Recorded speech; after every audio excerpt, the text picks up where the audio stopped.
கிருஷி அக்ரோடெக்லேருந்து பேசுகிறோம். இப்போ நீங்கள் பார்க்குறது BCS 742 பவர் வீடரு.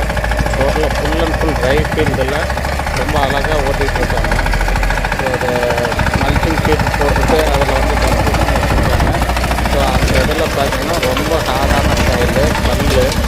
ஸோ அவங்க நிறைய வீடு வச்சுருக்கிறாரு, அதெல்லாம் ஓட்ட முடியல அந்த கல்லுக்கு. அதனால் நம்மளுடைய BCS வந்து வச்சுருந்தாங்க.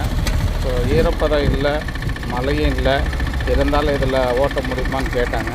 சார் நீங்களே ஓட்டி பாருங்கள் சார்னு சொல்லி கொடுத்தோம். இப்போ பார்த்திங்கன்னா அவங்க ஓட்டிக்கிட்டு இருக்கிறது எவ்வளோ அருமையாக ஓட்டுறாரு பாருங்கள். வைப்ரேஷனில் கல் வந்து உங்களுக்கு அந்த சவுண்டு தெரியும். ஸோ அந்த மாதிரி கல் காடாக இருந்தாலும் பயப்பட தேவையில்லை. கீர் பாக்ஸோ பிளேடோ எந்த டேமேஜும் ஆகாது. ஸோ அந்தளவுக்கு நல்ல ஹெவியான குவாலிட்டி. மண் உங்களுக்கு அந்த கல் காட்டிலையும் பார்த்திங்கன்னா மண் வந்து அவ்வளோ பவுடராக உங்களுக்கு எடுத்து கொடுக்கும் புழுதி. ஸோ இதுதான் இந்த பர்ஃபார்மன்ஸு. ஸோ யாருக்கும் தேவைன்னா இந்த ஸ்க்ரீனில் வரக்கூடிய நம்பருக்கு கான்டாக்ட் பண்ணுங்கள். ஸோ BCS வந்து BCS வெப்சைட்டில் பாருங்கள். இது வந்து ஒரு உண்மையான ஜெர்மன் ப்ராடக்ட்டு, இட்டாலி ப்ராடக்ட்டு. இதெல்லாம் ஒரு பெரிய மேனுஃபேக்சரிங். ஸோ உங்களுக்கு அந்த கண்ட்ரி குவாலிட்டி நீங்கள் லைவாக பார்க்கலாம். தேங்க்யூ.